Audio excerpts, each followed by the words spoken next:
hoje seria o câncer de colo de útero, o HPV e a SIDA. Tá? Quer dizer, o tema é extenso, por isso eu acho que a gente não vai entrar em todos os detalhes, tá? Mas a gente quer fechar um pouco a diferença do sistema brasileiro, né, de orientação, de acompanhamento e daqui. Então, acho que a coisa que mais interessa em geral, tá? Eu comecei com uma coisa de doença sexualmente transmissível. O Edmilson, para quem não conhece, é sociólogo da USP de São Paulo e está aqui ajudando a gente, porque ele está trabalhando aqui na Bélgica também, ligado à comunidade LGBTQI. Já mudou mais do que na minha época. E ele trabalhava em São Paulo com isso, tá? Com as pessoas fazendo pesquisa, fazendo orientação, fazendo prevenção, né? E eu acho que ele pode falar bastante pra gente da diferença que ele tem encontrado entre lá e aqui também, tá? E eu vou começar, e a Malika estava chegando, que é médica, a Malika é meio belga, meio boliviana, trabalha aqui no Hospital Saint-Pierre, tá? Ela é generalista, mas aqui ela está fazendo uma especialização em DST e também doenças não sexualmente transmissíveis, doenças tropicais, tá? Mas, bom, tá dentro da mistura, né? Vamos tudo. Não o tropical, mas vamos lá. Então, eu fiz um slide simples sobre doenças sexualmente transmissíveis, que é para entrar depois no câncer de colo de útero com isso, tá? É um slide bem simplesinho de uma aula que eu dei aqui para o pessoal da comunidade brasileira e também da comunidade francesa. Então tinha slide em português, em francês.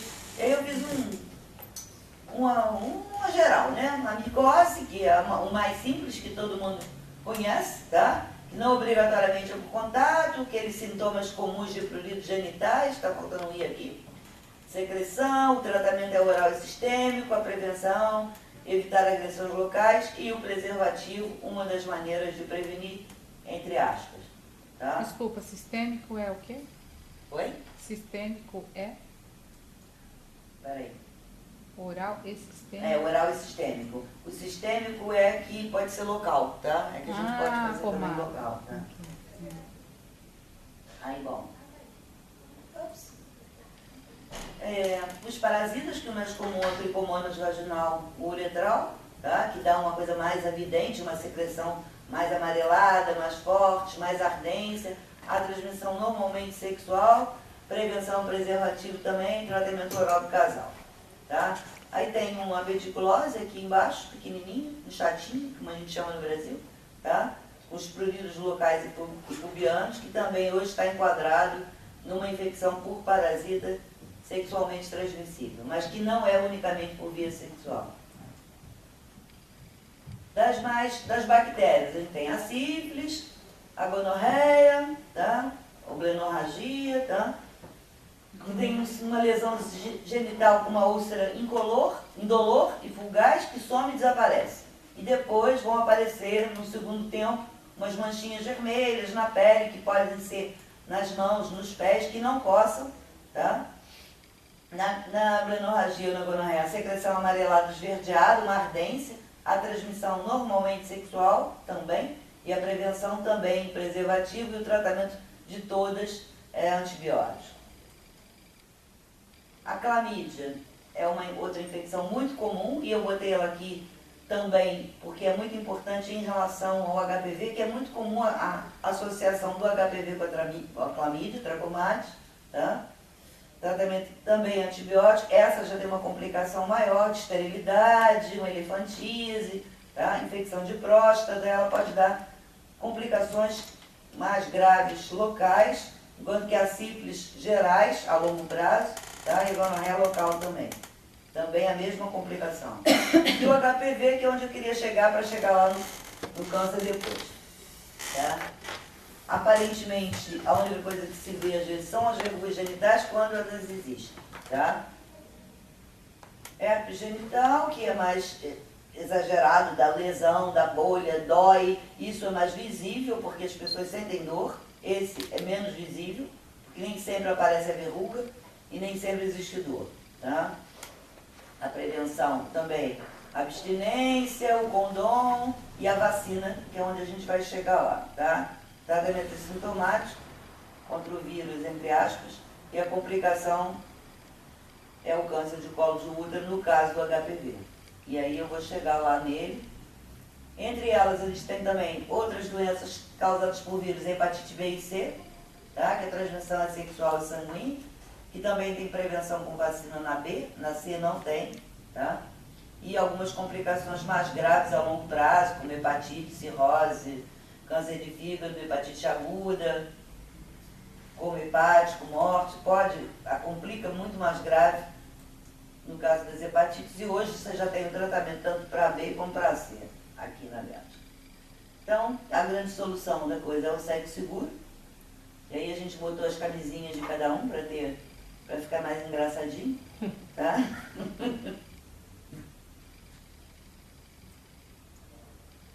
E os Centros de Planejamento Familiar na Bélgica são os responsáveis pelos tratamentos também de DST, quer dizer, pode ser o ginecologista, pode ser o generalista e também todos os centros de planejamento que a gente já deu, tem no site o endereço de todos em Bruxelas, inclusive na Bélgica inteira, tá? Que são responsáveis por isso, para quem não tem o acesso ao ginecologista ou no planejamento, sempre a consulta é mais em conta.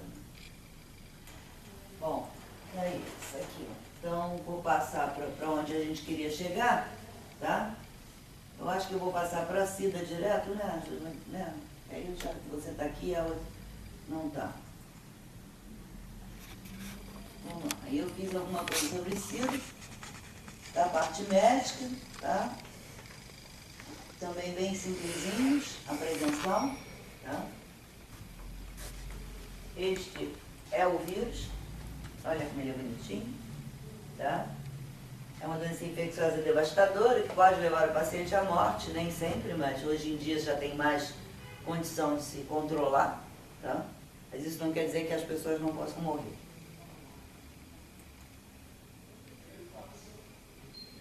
Essa apresentação foi também para a comunidade africana. Quando eu fiz, então, eu associei um pouco as feras, para eles poderem ter uma noção, tá? De que o combate é muito mais difícil, tá? Que ele é invisível, silencioso, para os seus disfarces particularmente agradáveis. Nem sempre, tá?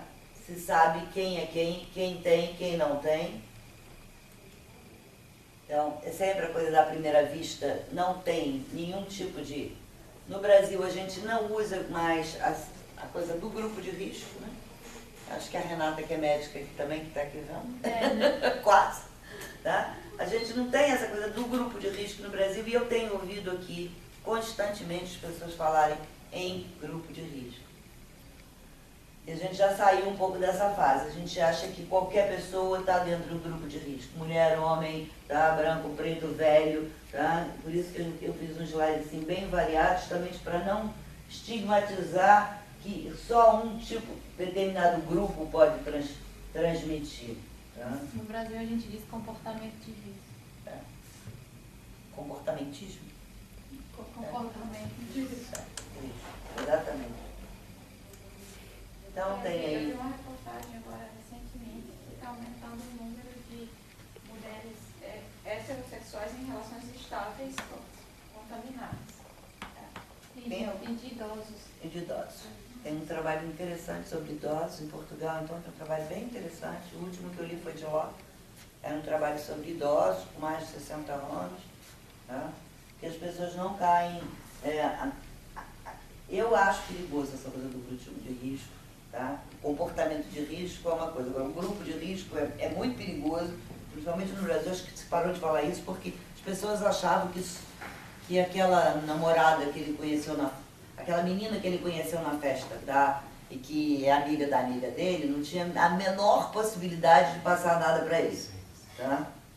Tão bonitinha, né? Tão bonitinha, lourinha, ela, entendeu? Ela não tinha cara de... Não, sei. Ela não tinha cara de ter nada, né? Então, acho que aí é que eu me espero, entendeu? Esse também é um slidezinho que justamente fala que ele se esconde em todos os locais, tá? Eu achei bem interessantinho, tá? E a primeira e a mais eficaz arma é a prevenção. Sobrou um T aqui do E, do francês. Tá? Esse slide é meio chocante, eu acho que eu gosto muito dele. Tá? Eu adoro ele, eu acho ele excelente. Tá? O combater é se proteger, nenhuma ação sem prevenção. Então, tem essa imagem, é uma imagem meia chocante, justamente era esse o intuito, né? E a transmissão do sim ou do não, de o que pode transmitir e o que não pode transmitir, tá? De um modo geral, quer dizer, partilhando seringas, tá? Até partilhando escova de dente, tá? Fazendo tatuagens em locais que você não tenha um controle de higiene correto, tá? Relação sexual, partilhando os objetos pessoais importantes, tá? Tatuagem? E do bebê para a mamãe, da mamãe para o bebê, aliás. Tatuagem, sobretudo, no Brasil teve bastante casos também de hepatite C. É. De hepatite C em relação à transmissão, né? A SIDA não se transmite, tá? Utilizando os mesmos copos ou talheres, partilhando a mesma roupa, através de beijos ou de abraços, através de relações sexuais com preservativo, através de contatos sociais ou profissionais, tá? Ou brincando com os portadores, tá? Porque tem muita coisa da criança, né? As pessoas tinham muito medo também, né? De chegar perto de uma criança com SIDA, tá? Bom, isso aqui eu vou pular, segmento terapêutico, quando fazer o teste, e aí, eu acho que a gente tem um mapa do mundo aqui, tá? Que já deve ter mudado um pouco, porque esse aí é de 2004, tá? Já deve ter mudado bastante, até porque a gente está tendo outros países, né? E eu acho que aí ele pode entrar e conversar um pouco mais com a gente sobre o que ele tem visto aí. Tanto que agora, tanto que há muito tempo não se chama pandemia. É. Há mais epidemia, que não se restringe mais a um único local. Não tem um continente no mundo que não tenha casos de AIDS ou de HIV. Enfim, infelizmente, eu acho que ainda na África ainda tem uma quantidade maior, tá? Não sei se esses números estão tão grandes, tá? No Brasil, não? Sim, o Brasil tem. A América Latina toda tem 1.600.000 casos, tá? Mas que já deve ter crescido também enormemente. Na Bélgica, quantos? É bem grande, mas eu não sei exatamente quanto na Bélgica não. Mas na Europa, em geral, do Oeste, você tem 580.000. Tá? Em 2004. Então hoje, mas na Bélgica tem muito caso. Muito caso. Tá? Multiplicar isso por...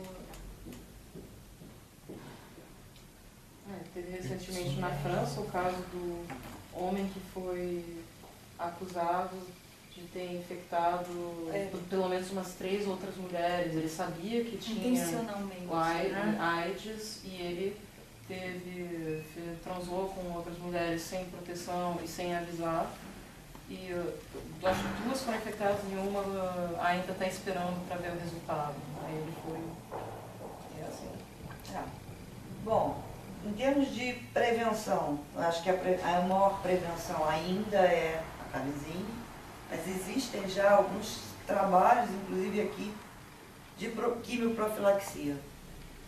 Não sei como é que está. No Brasil, quando eu saí de lá, a gente já estava fazendo quimioprofilaxia no hospital maternidade para mulheres vítimas de estupro e mulheres vítimas de violência, qualquer tipo de violência, tá? Violência com lesão, tá?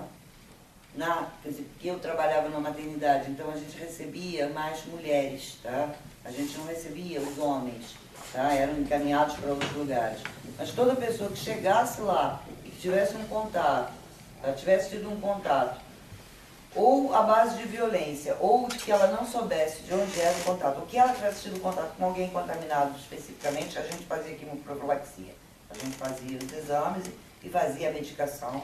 A profilaxia é prevenção? É prevenção. Ah, Era o medicamento da SIDA, tá? E na época a gente usava 3 doses, 3 drogas já, tá? E fazia durante 3 meses a 6 meses, não sei como é que está agora. Eu sei que aqui tem um tratamento, porque eu atendia numa SBL aqui tem uns meses, e chegou uma pessoa que estava em situação de risco, mas não por violência, era voluntário, e depois ele ficou sabendo que tinha um risco. E aí ele teve que pagar o tratamento, mas ele pôde fazer com essas condições, pagando. Quando é violência, aí é de graça. Aqui. E você, o que você Inclusive em acha? acidentes de trabalho Sim, no Brasil. sim, é verdade. Em hospital, se a gente se cura, aí tem que fazer também. E esse tratamento, assim, é igual ao antibiótico, que a partir do momento para de fazer efeito? É o AZT, né? O tratamento que se dá que eu saiba, é o tratamento que se dá para a pessoa que for uma portadora do vírus durante certo tempo. 6 meses que a gente fazia, lá a gente fazia 6 meses. É o mesmo medicamento que a pessoa que é portadora do vírus toma, tá? Durante 6 meses, tá? Obviamente, porque com 3 meses você faz o primeiro exame, tá? A gente escolhe um primeiro exame quando a pessoa chega no hospital, quer dizer, para ter uma coisa negativa ou positiva já anterior, porque naquele momento mesmo que ela está sendo contaminada, ela não vai ter ainda o exame positivo, tá? A gente escolhe 6 meses depois, 3 meses depois e colhia 6 meses depois. Os 2 exames negativos nos suspendiam. Nem todo mundo continuava tomando o medicamento durante 6 meses. E aqui? Então, um pouco. Acho que seria também interessante falar, na verdade, como o Brasil ainda é considerado como um país que tem um programa de AIDS super eficaz. Ainda que os casos nos últimos anos tenham aumentado bastante. E eu acho que quando a gente começou a falar SIDA, eu me lembrei do porquê que o Brasil é o único país da América Latina que fala AIDS e não SIDA. Que foi uma questão também política, porque no Brasil existem muitas mulheres que têm como apelido SIDA. Então, também aquela coisa de não começar a estigmatizar uma outra pessoa. Mas, por exemplo, no meio gay, a coisa mais comum que as pessoas falam é tia. Ou que antes era a bicha tá com a tia Cida. Então, de repente, sempre vai diminuindo, né? As coisas vão evoluindo, então virou tia, né? Tá com a tia, essas coisas. E eu até peguei, eu não sei o número total da Bélgica, eu tava falando pra Regina, porque eles lançaram um programa, um plano de ação para 2014 a 2019 para a Bélgica. Então lá tem alguns dados, dei uma olhada, alguns dados, por exemplo, o que eles têm, como no Brasil, e aqui também a mesma coisa, o que aquela sigla, né, HSH, que são homens que fazem sexo com homens, que nos últimos anos tem causado um problema, porque o HSH virou um sujeito com nome, com CEP, porque o HSH nada mais é do que uma terminologia técnica, para identificar um grupo, que são homens que fazem sexo com homens, porque não necessariamente todos os homens que fazem sexo com homem assumem uma identidade gay ou bissexual. Se você interroga esse sujeito, ele vai dizer que ele é heterossexual. Mesmo em frente à psicóloga que está lá no posto fazendo a ficha dele.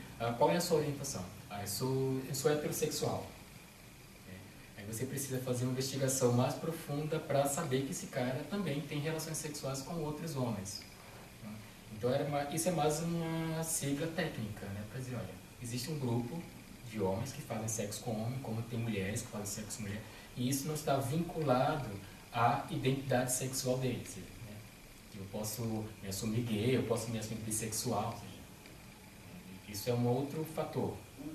Então, por exemplo, aqui na Bélgica, o HSH eles são 66% dos casos de infecção. E as crianças? Eles não têm dados de crianças no plano. Deve ter sim no Ministério da Saúde quantas crianças estão infectadas ou por via transmissão vertical. Então, mas no plano não tem, porque ele estava trabalhando justamente com populações HSH, heterossexual, migrantes e mulheres. Então, a via de transmissão dos casos, por exemplo, para para os HSH é 46%. Quer dizer, eles correspondem a 66% do caso total e 46% quando é interrogado as vias de transmissão. E o que me deixou mais surpreendido é que dos HSH, né, eles estão considerando só belgas, dos que foram transmitidos, dos homens, é a maioria dos casos, não é mulheres, como diferente do Brasil, que hoje em dia as mulheres estão 1 para 1, ou seja, 50% de casos. Eu não sei, no Brasil, para cada um homem, tem uma mulher infectada. Já em 3 para 1, hoje já está 1 para 1. Em 2008, 2007, a última vez que eu vi que eles fizeram um recorte racial, 50% eram de mulheres negras. Das mulheres infectadas, 50% eram de mulheres negras.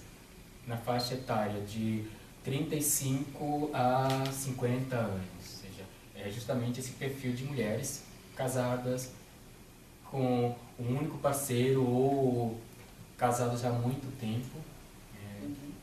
Esse é o perfil que se desenha mais no Brasil. Aqui eu não sei qual é o perfil das mulheres infectadas. Mas aqui o que eles apontam é que 82% dos homens infectados são HSH. Então, no Brasil são 50%. Então, aqui tem muito mais HSH infectado do que no Brasil, por exemplo. Pelo menos o último relatório que eu li. Então, eles têm tido como o que eles chamam de grupo prioritários, né? Então, o HSH também aqui é considerado um grupo prioritário. Como E o no migrante, Brasil. né? E em segundo é o migrante, sobretudo os migrantes da África subsaariana, que é onde tem os maiores casos de HIV. E no Brasil a gente faz o que chama de prevenção primária, né? que é a coisa de dar informação, entregar o folheto, conversar com a pessoa, distribuir camisinha, gel, que o Brasil sempre faz isso, né? Gratuitamente. E aqui tem a diferença de que aqui em qualquer lugar gay que você vai, na maioria dos bares gays que você vai, nas saunas ou boate, eles têm um dispositivo, um display com camisinha e com gel, coisa que em São Paulo ainda não tem. Se você quer pegar gratuitamente, você precisa ir num local de saúde, você não encontra em bar. Eu trabalhei durante vários anos em sauna, em casas de sexo, tinha um cara que era super parceiro, ajudava bastante. Ele tinha um clube de sexo e ele falava, eu fui no tal posto, pedi para eles distribuírem camisinha aqui, que eu posso deixar aqui, e eles disseram que não, porque eles tinham medo que ele vendesse a camisinha, porque existe, locais que vendem camisinha que o Ministério Público distribui de graça. Eu falei, olha, se você quiser, lá na USP a gente traz para você, não tem nenhum problema. Não é do governo, é nossa, é comprado com dinheiro da pesquisa. Eu acho que é uma estupidez, porque é um parceiro, é uma pessoa que está todo dia lidando com o público, é uma pessoa que vai estar informando, as pessoas estão lá, porque eu não estou na hora que a casa está aberta. Quem está é o dono, ou seja, essa coisa de trabalhar com os pares, que aqui também existe, que é essa coisa...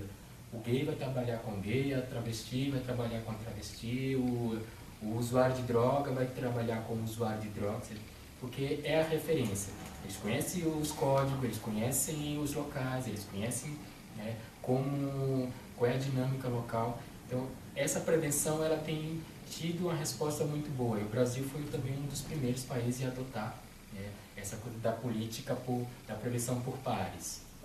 Então você vai ter sempre nas unidades aqueles pares de referência, ou seja, o grupo que vai trabalhar com o usuário de droga, o grupo que vai trabalhar com os HSH. Então, são pessoas que pertencem ao grupo de uma certa...